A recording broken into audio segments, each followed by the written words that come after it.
All right.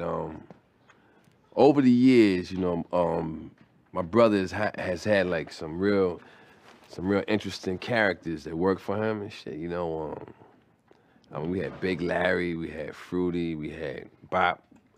One of the most outstanding characters. I ain't gonna say his real name. I'll just say his name was I don't know. Let's say his name was Jupiter. I don't know. Let's say his name was Daryl. Right?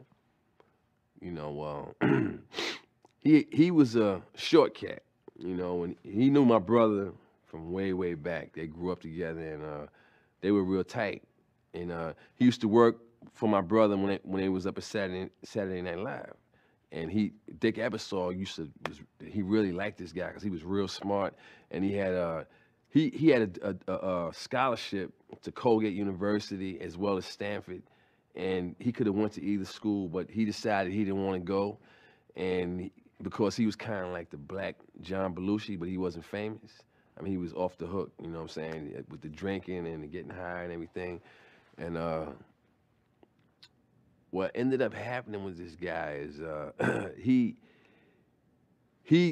became, drinking can make you obnoxious, you know what I'm saying?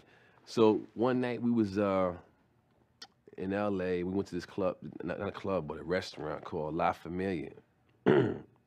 Dean Martin used to eat in there. I actually seen the real Dean Martin. He's sitting at his table, he's eating his spaghetti or whatever. And we're over here chilling, we eating out, whatever, waiting for our stuff. And then Daryl walks in. Then Daryl walks in and he's real drunk. And when he came in, he looked at the whole table and he was, you know how they get like this, like in Scarface. So start good night to the bad guy. He was just like that, man. He came in and we was all at the table and he went down the line and there was Artel Neville. Remember Artel Neville from E? She was there and she was talking to my brother. And he goes down the line insulting everybody at the table. He tells, like it was me, my cousin Ray, Big Fruity, Larry, this guy named Dougie, my brother, and Artel Neville. And he goes to each guy and says how he would whip that person's ass and knock them out, and I'll slap you, Charlie, I'll knock you out, and Ray, I'll whip the shit out of you, and Larry, I'll hit you with a gut punch, and blah, blah, blah. Charlie, I'll knock you the fuck out, bitch. And you, Ray, you may be big. I'll beat the shit out of you, faggot. Fuck all of you. Big Larry, hit you with a fucking gut punch in your fucking big stomach. Greedy motherfucker. I mean, he was being real offensive, man.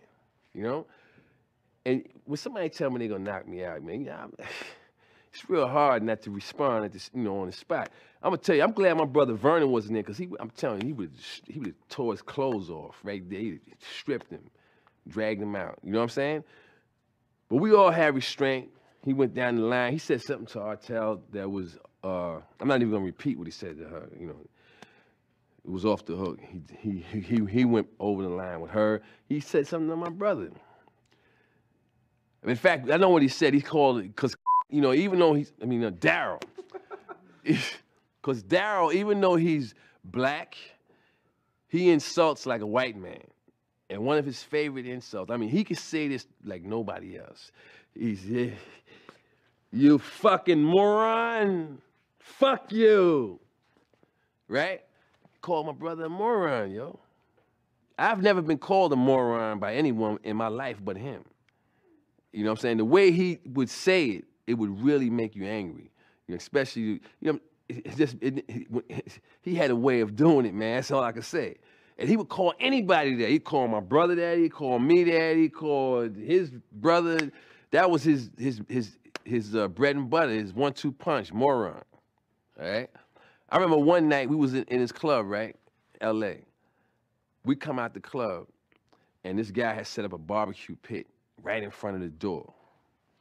We walk out the club. The barbecue smell hits you. You just come out the club dancing and all that.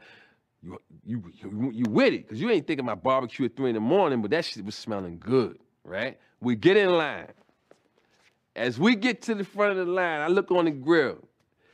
There's 2 guys in front of us, and there's 3 sausages on the grill. The guy behind us was a gangbanger. He had colors on and the whole shit. He was with like 4 other cats. He looks on the grill, and he counts how many sausages is on there. So he knew that once we get up there, it's gonna be no more. So he starts going through the whole gangbanger. Yo, cuz, fuck that shit, cook. Look here, knuckle. Let's get my squab on, cuz. I'm hungry, knuckles. Gonna get that sausage, cuz. And I was like, yo, man.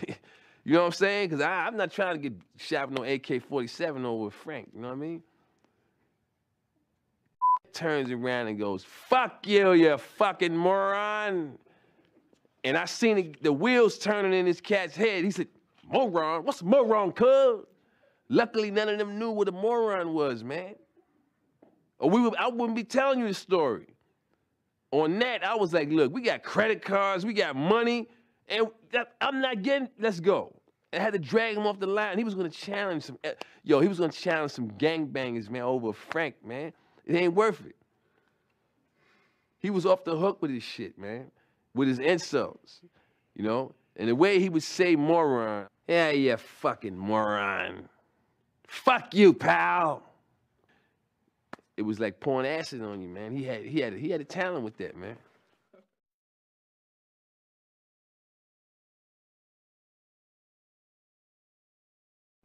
So we all get up, we go to the car, and he comes out. And we're like, yo, hey, we're going to the Beverly Center to get him to think that that's where we're going. So we get in the car, we go straight back to the house. Get to the house, and all the way there, everybody's like talking about what just finished happening. Like, yo, man, this guy really, he's lucky that he knew us as long as he knew us, because, man, anybody else would have did what he just did, man. They would have got, I'm telling you, they would have got done. We go in the house, and everybody's going in different directions. So I'm in the kitchen, and it was this guy named Roughhouse. All these characters that had these funny names and shit that worked for my brother. It was this guy named Roughhouse. He had a girl like this. He looked like a bulldog. He was a big fat motherfucker. Now he works for He's still doing security. He needs to stop. He's almost 60. He can't fight. All right? And I want everybody out there to know that has fake security. All right? Okay? His security is the guy he has 1 foot in the wheelchair. Trust me. Anyway, Roughhouse is sitting there, and Roughhouse used to like to fuck with me too. We used to have this like playing the dozens or whatever you want to call it. And you try to say something funny about me, and I try to say something funny about him. And we walk in the room, and Roughhouse is now teasing me because Daryl told me he was gonna knock me out. Yeah, Charlie, that little motherfucker said he's gonna knock you the fuck out, Charlie. Right? And I'm like, yo, whatever, man. But I tell you what, if I ain't know him, I'm telling you, man, on the serious side, I was getting ready. That really was hard for me not to get up and drill him right there, man. But as I'm saying this, I feel 2 hands grip on the side of my face like this, and then I hear, you fucking moron. And it was him, man. He had my head like this, and he tried to slam it onto it was like a nook that I was standing next to. It was marble. He tried to slam my head on there. So when I heard his voice, my head was going. I was able to power out of it because he didn't have good leverage. He was pulling from, he was short. But I got real mad, man. That, you already disrespecting me in public. Now I don't know how you got in the house. You're in the house, and you're grabbing my head, and you're trying to slam it on. So I started beating on him at that point. So he was like in front of me. I was going to the body. Boom, boom, boom, boom, boom, warming up his ribs. And he didn't want to hit. He didn't want no more, so he grabbed my hands and was trying to hold my hands. And I was struggling to try to, to get loose. You know what I'm saying? I didn't know about circular motion back then. I was trying to get loose. And my hand, he started losing his grip, and he grabbed my sweater. and he held on to my sweater while I was trying to punch, and he stretched the sleeve. When he let go, the sleeve was touching the ground. I was standing up, and the sleeve of my sweater, this is a $500 sweater, man. You know, this is back in like in 90-something. But, you know, $500 sweater to me, hey, man, you just fucked up some nice shit. That I don't got a lot of $500 sweaters. Shit was down to the ground. And I look at the sweater on the ground, and I hear Rough House go, shit, look at your arms, you like a clown. And it just infuriated me, man. So I pulled up my shit, bunched it up. As soon as my fist popped out, and as I popped my fist out, Daryl. Daryl added more fuel by looking me dead in the eye and saying, fuck you, pal. Man, boy, whew, I had dynamite. I put it on his chin. What? And he slid across the floor like this. And skidded to a halt. He was knocked out cold, man. His jaw was cracked. He's knocked out cold. So all my rage was in that punch. You know, he was laying on the ground. He was sprawled out. And then Randy gets up and starts, you know, trying to wake him up. And I'm like, you know, I don't want to really, you know, I'm thinking about stomping him. But I'm like, you know what? I know his mother, man. You know what I'm saying? So I didn't stomp, because he was there to be stomped. I mean, with no resistance.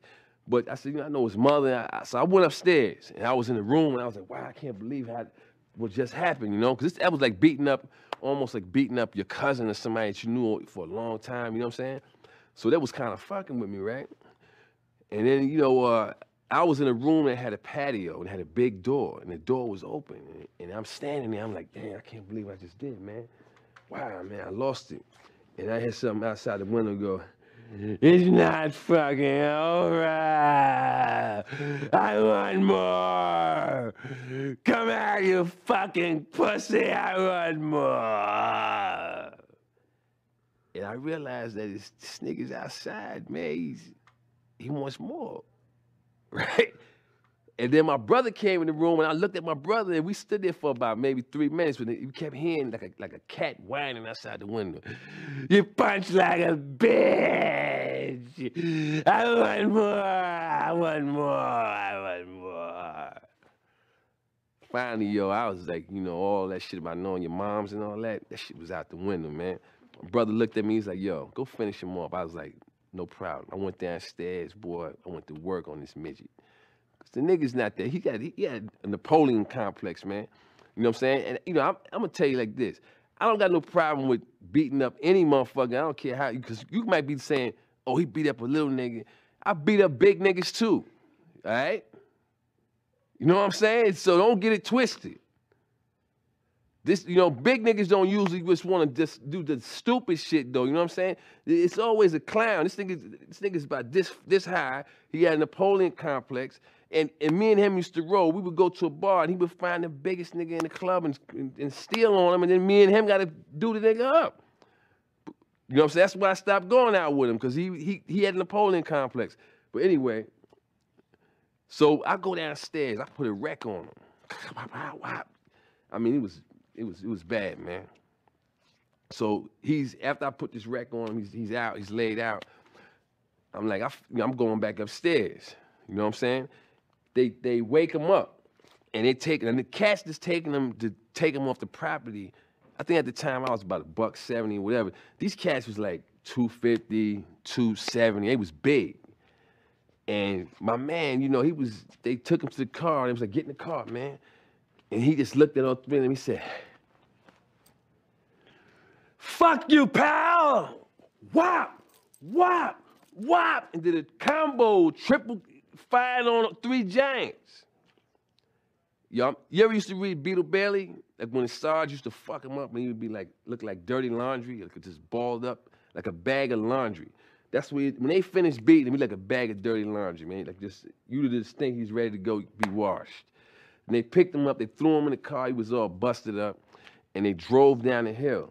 Now this motherfucker had because when I had him, I'm telling you, I took the boy to the brick oven, I made pizza with his face. I demolished it. And then when they got on him, they put the crust on him. They fucked him up, man. He was fucked up bad. They take him down to the gate. threw him in the bushes, right? Told him to get the fuck out of here. You think, okay, it's all over with. They get back up to the house. We sitting in the kitchen and then we start hearing boom, boom, boom, boom, boom, boom, boom, boom. And they had a monitor, right? So we look at the monitor, his face was like somebody had a Halloween mask on, pushing it on the camera. And it was him, and he was going, come out, that much more. Boom, boom, boom, boom, boom, boom, boom, boom. You're a bunch of pussies in there you can't punch. Boom, boom, boom, boom, boom, boom, boom, boom. What's the matter? You're afraid to come out? Come out and play. Boom, boom. Yo, man, this went on for like 45 minutes, man. And then, to take you to the Twilight Zone, a limo pulls up. Now, the night before that, Iran the Blade Barkley, who used to be the middleweight champion, he lost his title to James Lights Out Tony. And he took a tremendous beating, tremendous. You know what I'm saying? And his face was, I mean, his face was bad, man. You know, he looked like he required surgery. You know, and the weird shit about it was, you would think that somebody whose face was like that and got it whipped like that would go to the hospital and stay for at least a month or whatever. But he went to a comedian's house. Maybe he had lost his mind or whatever. He was crazy. Cause you supposed to go to the hospital, you go to Eddie Murphy's house. He came straight from his ass whipping, flew from Vegas to Eddie's house. We didn't even know him that good. We didn't know, it wasn't like he was in our family, dog. You know what I'm saying? We knew him like, see the club, yo, the Blade, what's up, man? And then you get whipped out and you come straight to us. So we didn't know what to say to the brother, you know what I'm saying? But he came over, his face was fucked up. All we could say is, damn, you know, you want a drink? You know, because I know in the cowboy movies, you know what I'm saying, they give you something to drink, pull a tooth or whatever. His face, maybe it could ease the pain, give him some whiskey. You know what I'm saying? So we offered him a drink, but I'll never forget what he said. Man, my man came, he was like, yo, as bad as my face is, man, whoever that cat at the gate is, his face made my face feel better. I feel better, man. He wanted to go to the club after that. He didn't think his face was that bad. He drove in, he seen Daryl. He was like, damn, what the fuck happened to him? Daryl was like this. Fucking bitches. Then you can fight, you fucking moron. Boom, boom, boom, boom. Till 5-0 came and got him, man. 5-0 had to handle that. They had to, you know, because it was either call the cops or kill him. You know, we didn't want to go there. We know his mama, you know what I'm sayling? So 5-0 handled him. They took him out of there, man. All right, let's go. All right, cut.